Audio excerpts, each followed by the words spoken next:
Hey, shalom everyone. Welcome once again. This is Chazaq Eliyahu Yasharal here. And today I'm happy to present this video to you because it is very insightful. It involves three sets of verses, three accounts in three different gospels that I believe we have long misunderstood, and there are things in it we have long overlooked.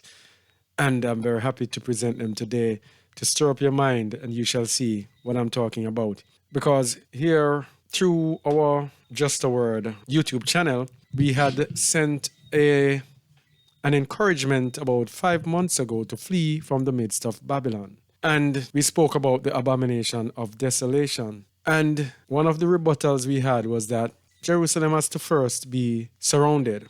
Because in the book of Luke 21, it tells us that when you see Jerusalem compassed about or surrounded with armies, then you flee. But we're going to show that there is a big misunderstanding. All right? And the encouragement to flee is more than valid, as we're going to see today. So, first thing we're going to look at, the account in the book of Lucas, or Luke 21, verse 7 to 29, that the Messiah gave, the warning that the Messiah gave about the end times after the disciples asked him about what will happen in the end. Luke 21:7, and they asked him, saying, Master, but when shall these things be? And what sign will there be when these things shall come to pass? What we're going to show you is that the three accounts involved at least two main separate things. All right? Let's continue. And he said, Take heed that ye be not deceived. For many shall come in my name, saying, I am Hamashiach, and the time draweth near. Go ye not therefore after them. But when ye shall hear of wars and commotions, be not terrified, for these things first must first come to pass, but the end is not by and by. So what he's talking about here, he's telling us right here of something that is going to happen before the end times. What he's going to tell us here is what happened in 70 AD, but we're also going to see the significance of it for the end times as well. Let's see. Then said he unto them, Nation shall rise against nation, and kingdom against kingdom. And great earthquakes shall be in diverse places, and famines and pestilences, and fearful sights, and great signs shall there be from Shamayim, or heaven. But before all these they shall lay their hands on you and persecute you, delivering you up to the synagogues and into prisons, being brought before kings and rulers for my name's sake. And we know that this happened to the disciples and the apostles after the Messiah died, before 70 AD. And it shall turn to you for a testimony. All right? And so their testimony is what we read today in what is called the New Testament. Settle it therefore in your hearts not to meditate before what ye shall answer. For I will give you a mouth and wisdom which all your adversaries shall not be able to gainsay nor resist. And ye shall be betrayed both by parents and brethren and folks and friends, and some of you shall they cause to be put to death. And of course, that's what happened to the apostles and the disciples back then. Most of them were killed. And ye shall be hated of all men for my name's sake. But there shall not an hair of your head perish. In your patience possess ye your soul. So, there shall not an hair of your head perish. This seems to be implying that even though they put you to death, they can't take your souls. So, eternal life will await you. All right? Let's continue. And when ye shall see Jerusalem compassed with armies, then know that the desolation thereof is nigh. So this is the verse that is the problem. They're saying, okay, for us to flee in this time, we must see literal Jerusalem surrounded with armies. Now, there are two problems with that.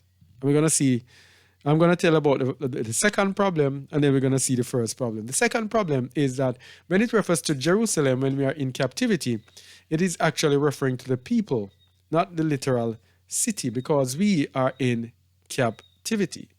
And we're going to look at the first one now. And the first and main problem is that Jerusalem will be trodden down of the Gentiles.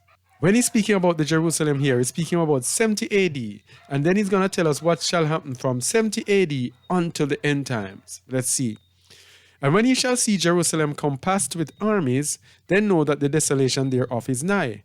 Then let them which are in Judea flee to the mountains, and let them which are in the midst of it depart out, and let not them that are in the countries enter thereinto. For these be the days of vengeance, that all things that are written may be fulfilled. So, what is happening here? Jerusalem is compassed with armies. When you see that, he was telling them, instructing them in 70 AD. And in 70 AD, many people escaped into different areas in the continent they call Africa because they took heed to this instruction. Okay? This was for that time because those were the days of vengeance. Okay? And this vengeance includes them giving up the Messiah to be killed. All right? But woe unto them that are with child, and to them that give suck in those days, for there shall be great distress in the land, and wrath upon this people. So we're going to see soon a verse that connects with this verse. All right? And they shall fall by the edge of the sword, and shall be led away captive into all nations, and Jerusalem shall be trodden down of the Gentiles, until the times of the Gentiles be fulfilled. Boom! That's it. This is it. This verse connects with this verse. When this happens is when we shall go into captivity. Many of us were led away captive into all nations after this happened. If we were to impose this on the end times, our time of captivity is over. So that could never ever be on the pertaining to the end time. That was speaking of then, which would allow Jerusalem now to be trodden down of the Gentiles. And this means the city will be trodden down of the Gentiles, but also the people will be trodden down of the Gentiles because they will be led away captive in all nations until the time of the Gentiles be fulfilled. And that time when the Gentiles be fulfilled is the end time wrath of Allah that pours down on the Gentiles for what they have done to his people.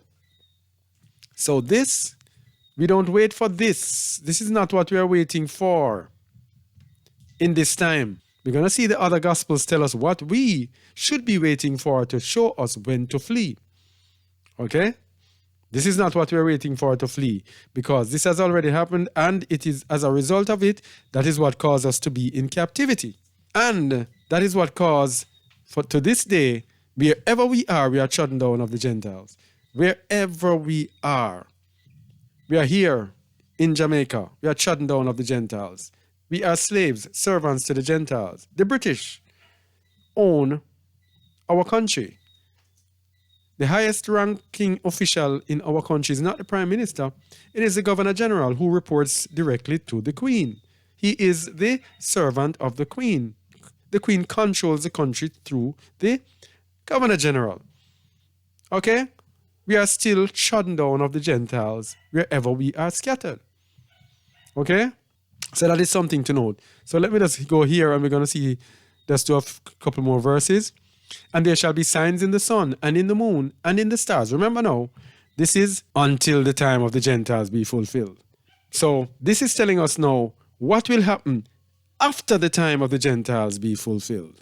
And there shall be signs in the sun, and in the moon, and in the stars, and upon the earth distress of nations, with perplexity, the sea and the waves roaring, men's hearts failing them for fear, and for looking after those things which are coming on the earth. For the powers of heaven shall be shaken. And then shall they see the Son of Man coming in a cloud with power and great splendor. And when those things begin to come to pass, then look up and lift up your heads, for your redemption draweth nigh. Then he went into the lesson of the fig tree. So after the time of the Gentiles be fulfilled, this is what's going to happen. So in our time, no Jerusalem will be surrounded, because it has already been done to herald in the time of the Gentiles and to lead us away captive. That is just what we want to lay the foundation on. So let us continue, because the other Gospels now speak about the abomination of desolation. They don't speak about the captivity in Jerusalem. They don't speak about that at all.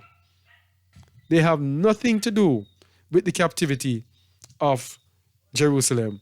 What they speak about now, the other two gospels that deal with it, which are Mark and Matthew, what they speak about is the abomination of desolation.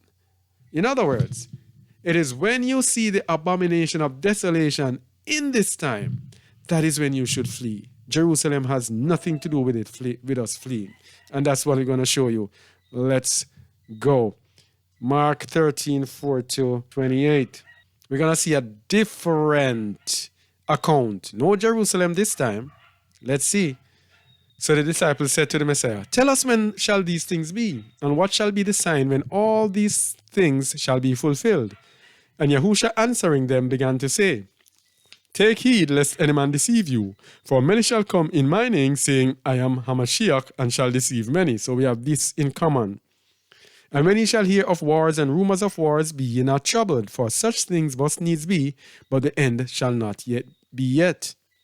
For nation shall rise against the nation, and kingdom against kingdom, and there shall be earthquakes in diverse places, and there shall be famines and troubles. These are the beginnings of sorrows." No, the beginning of sorrows. What he's actually saying here, some of these things are repeated because they will take place both at the time of the siege of Jerusalem and will take place again in the end time. All right? "But take heed to yourselves, for they shall deliver you up to councils, and in the synagogues ye shall be beaten, and ye shall be brought before rulers and kings for my name's sake, for a testimony against them." The same thing is going to repeat itself again.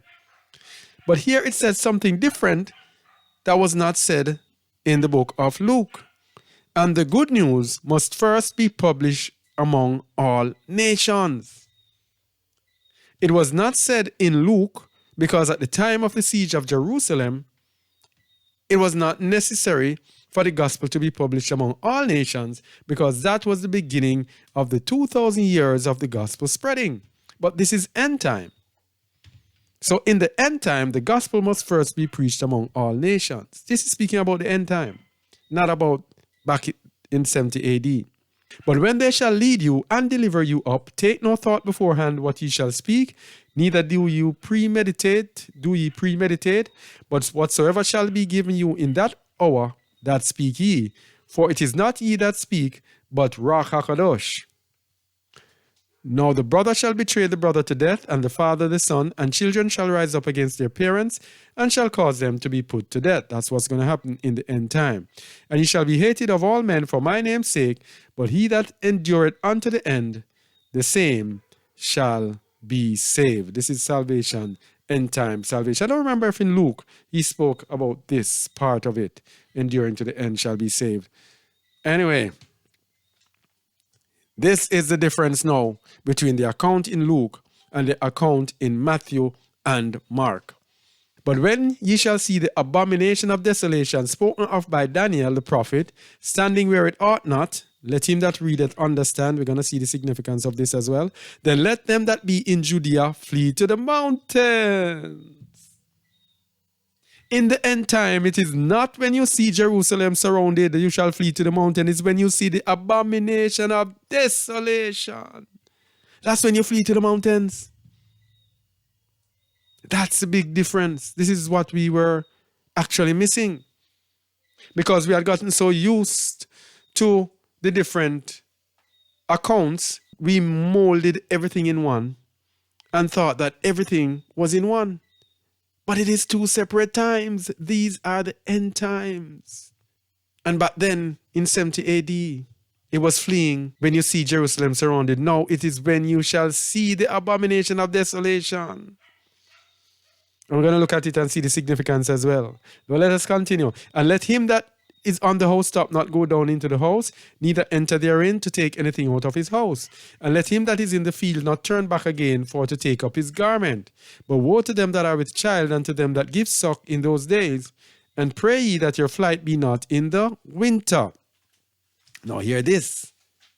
"For in those days shall be affliction, such as was not from the beginning of the creation which Allah created unto this time, neither shall be. He did not say this at the time of Luke, if my mind and my memory serves me correct. He did not say this because God, what? This is for the end time. He says, such as was not from the beginning of the creation. It is in the end times this is going to happen. Not 70 AD. This is for the end time. And except that Yahuwah had shortened those days, no flesh should be saved. But for the elect's sake, whom he hath chosen, he hath shortened the days. This was not said in the account in Luke that dealt with Jerusalem being surrounded. Because this is specifically speaking about the end times. So our cue is the abomination of desolation. All right? So he has shortened the days, and we know what the times that we are living in, and we know how the days are short. And we say it all the while. Whoa, can't believe it's already evening. Can't believe that I can't believe the time is just, whoops, going fast for the sake of the elect. This is for the end time. He didn't say anything like this when he was speaking about Jerusalem. Let's continue. 21. And then if any man shall say to you, lo, here is a Mashiach, or lo, he is there, believe him not. For false Hamashiach and false prophets shall rise, and shall so show signs and wonders to seduce, if it were possible, even the elect. But take ye heed, behold, I have foretold you all things. But in those days, after that tribulation, the sun shall be darkened, and the moon shall not give her light, and the stars of heaven shall fall, and the powers that are in heaven shall be shaken. This is the end of the age. And then shall they see the Son of Man come in the clouds with great power and splendor. Remember, this account was there, but it was given after the time of the Gentiles be fulfilled, which is the same thing in the end now. And then shall he send his angels, and shall gather together his elect from the four winds, from the uttermost part of the earth to the uttermost part of heaven. And then he spoke about the lesson of the fig tree. Okay? Are you getting it? Hope we are getting it. All right? It is really time to flee. Or the time to flee has already passed. We are on grace period. Only hope that we have taken heed and started making preparation to be ready for serious things. As you see, the things that are happening in the world today, it is not far-fetched. It is not something that looks, oh, what are you saying? And everything is so nice. No, we can see they started with their pandemic, and now we see them. If you are studying things that are happening in the background, they're still planning and executing all their madness. Still have more plans for more madness and more madness. Wars, etc. All sort of madness. And we're going to talk about the abomination of desolation. Anyway, let's look quickly at the account in the book of Matityahu. And it is Matityahu 24, 3 to 32. Oh, wow. It's so long. Don't want the videos to be so long, but this is so important. And as he sat upon the Mount of Olives, the disciples came unto him privately, saying, Tell us, when shall these things be, and what shall be the sign of thy coming and the end of the world? And Yahushua answered and said unto them, Take heed that no man deceive you, for many shall come in my name, saying, I am Hamashiach, and shall deceive many. So this is constant. And ye shall hear of wars and rumors of wars. See that ye be not troubled, for all these things must come to pass, but the end is not yet. For nations shall rise against nations, and kingdom against kingdom, and there shall be famines and pestilences and earthquakes in diverse places. All these are the beginning of sorrows. Then shall they deliver you up to be afflicted, and shall kill you, and you shall be hated of all nations for my name's sake. And then shall many be offended, and shall betray one another, and shall hate one another. And many false prophets shall rise, and shall deceive many. And because iniquity shall abound, the love of many shall wax cold. But he that shall endure unto the end, the same shall be saved. And this good news, or gospel of the kingdom, shall be preached in all the world for a witness unto all nations, and then shall the end come. Here we go again. At this time that he's talking about, it's the end time, because the good news shall be preached in all the world right before the end. And he goes again and tell us when we should flee. Verse 15, when ye therefore shall see the abomination of desolation spoken of by Daniel the prophet standing in the holy place, whoso readeth, let him understand. Then let them which be in Judea flee into the mountains. This has nothing to do with Jerusalem in 70 AD. That has already happened and caused us to be in captivity and given us the time of the Gentiles, which is still not yet fully over. Then let them which be in Judea flee into the mountains. Let him which is on the housetop not come down to take anything out of his house. Neither let him which is in the field return back to take his clothes. And woe unto them that are with child, and to them that give suck in those days. But pray ye that your flight be not in the winter, neither on the Shabbat day. For then shall be great tribulation, such as was not since the beginning of the world to this time, no, nor ever shall be. Here it is again. Great tribulation was not in the end time, was not spoken about in the account in Luke. And except those days should be shortened, there should no flesh be saved, but for the elect's sake those days shall be shortened. Same account in Mark.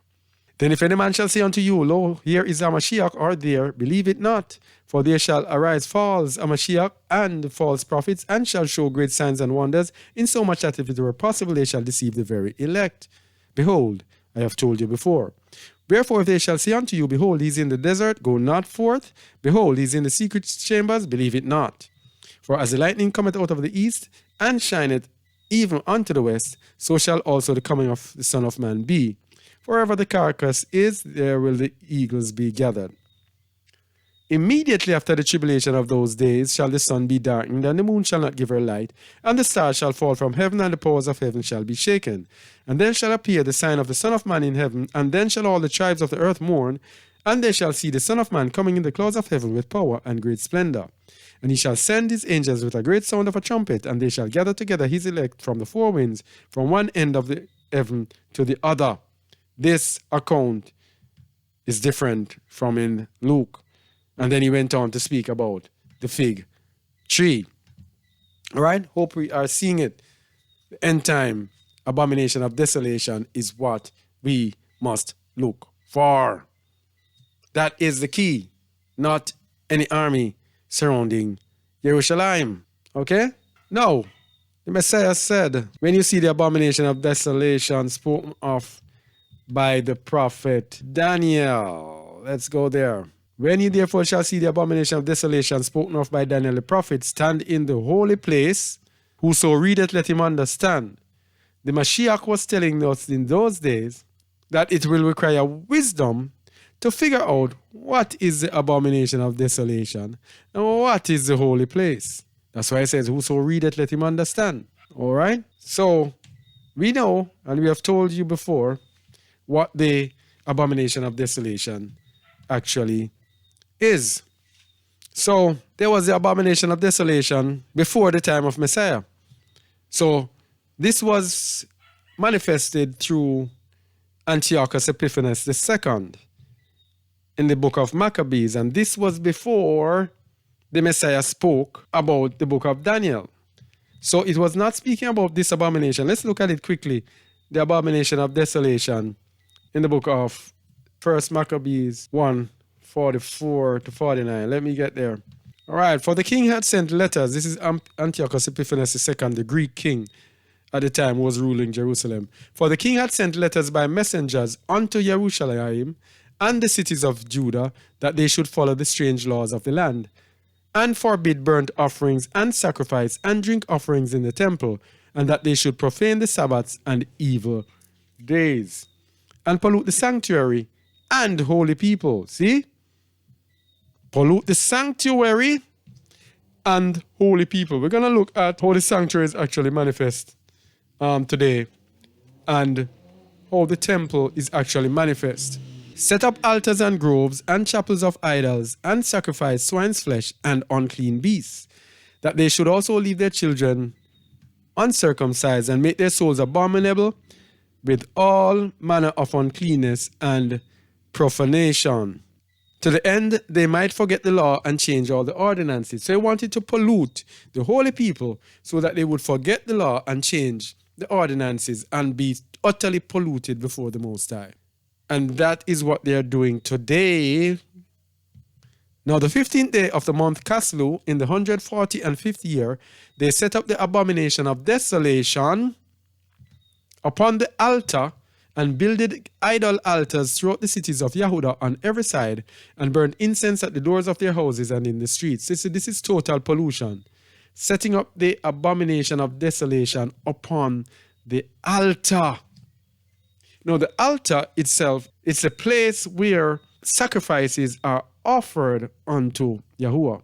So it is a very sensitive place. And the Most High even gave instructions about building the altar and how they must not even use any tool on it to build it. They should just put the stones. He gave them instructions about the altar. So the abomination of desolation was set up on the altar, polluting the sanctuary and the holy people. And let's look at the prophecy of Daniel to see the abomination of desolation. So Daniel prophesied a future abomination of desolation. Okay? When Daniel prophesied it, what we just showed with Antiochus Epiphanes did not yet occur. But after Antiochus Epiphanes, the Messiah prophesied of another one to come in the end time, and we're going to tell you what it is. So he prophesied of a future abomination of desolation, Daniel 11:31-32. And arms shall stand on his part, and they shall pollute the sanctuary of strength, and shall take away the daily sacrifice, and they shall place the abomination that maketh desolate. And such as do wickedly against the covenant shall he corrupt by flatteries, but the people that do know their Eliyahu shall be strong and do exploits. What we're going to show now, we're going to look into these verses these words in verse 31 to give a breakdown as to how it would manifest spiritually in our time. So let's take a look at it with the breakdown of the meanings, because I went into the meanings of the word and found the most fitting word meanings for these things, because it would take too long to put out all of the meanings, all right?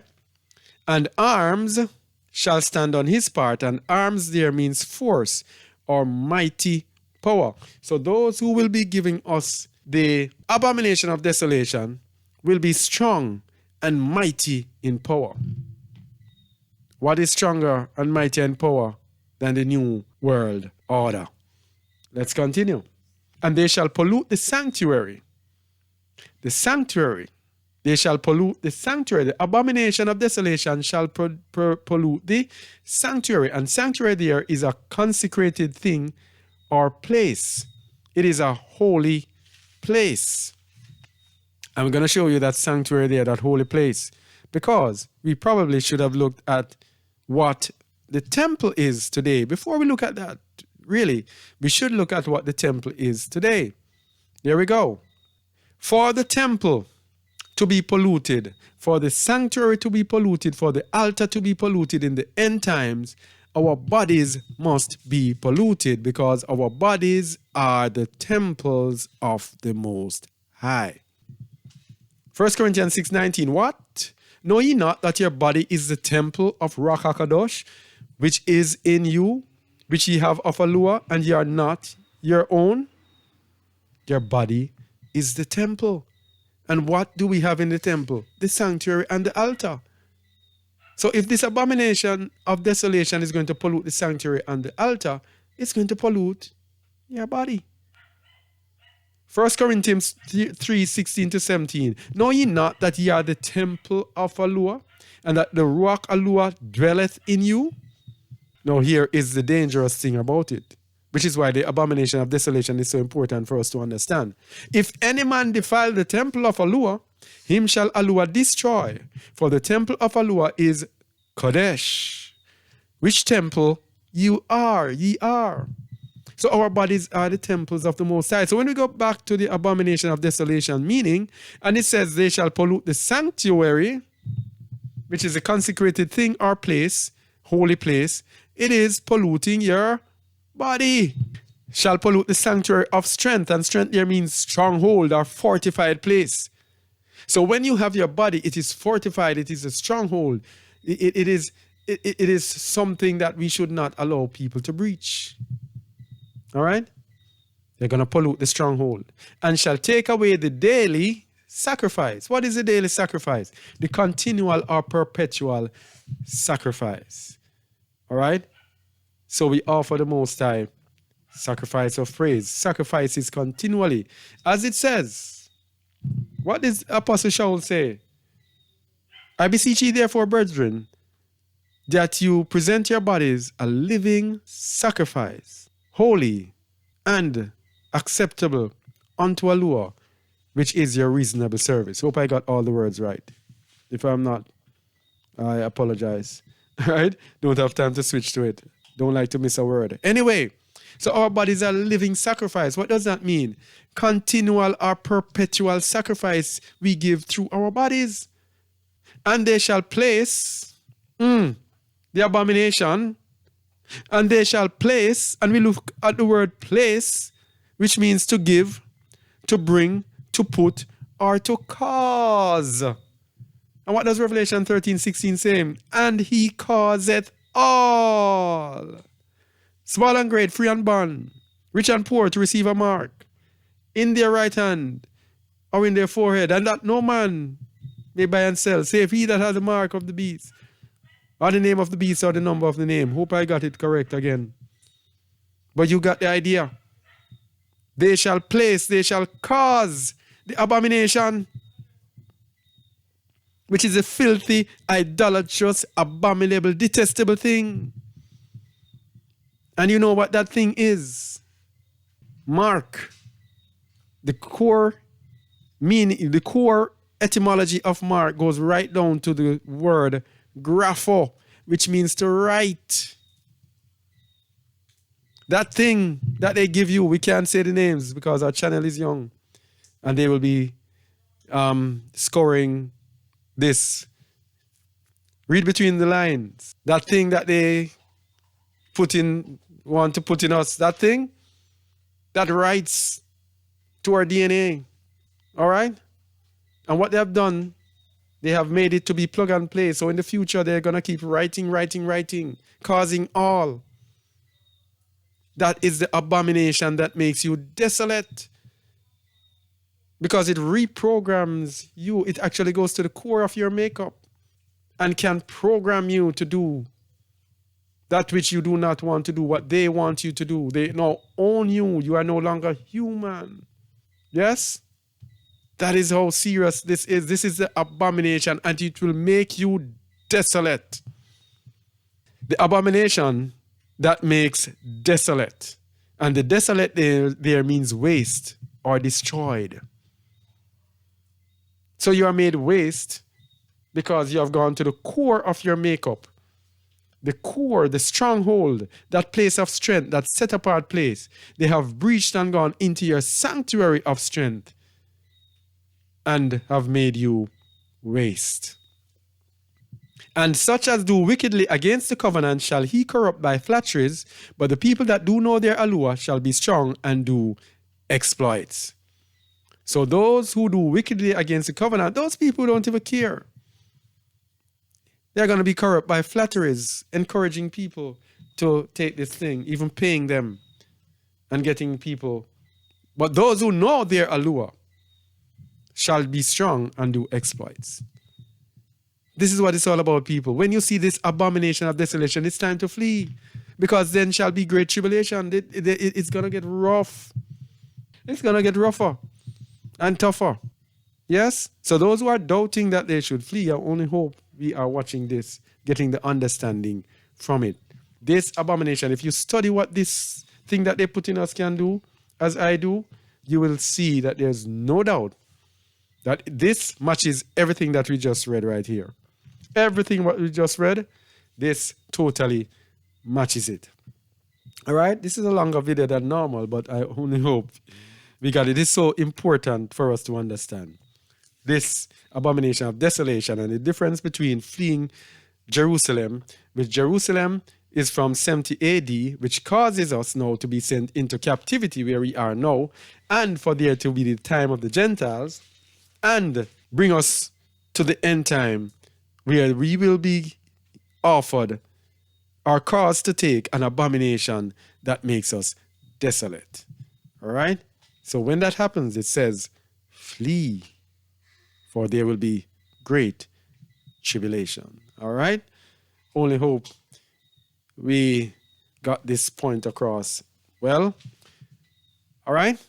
So, this is Chazaq, Eliyahu Yasharal here, and it was my pleasure to bring you another video.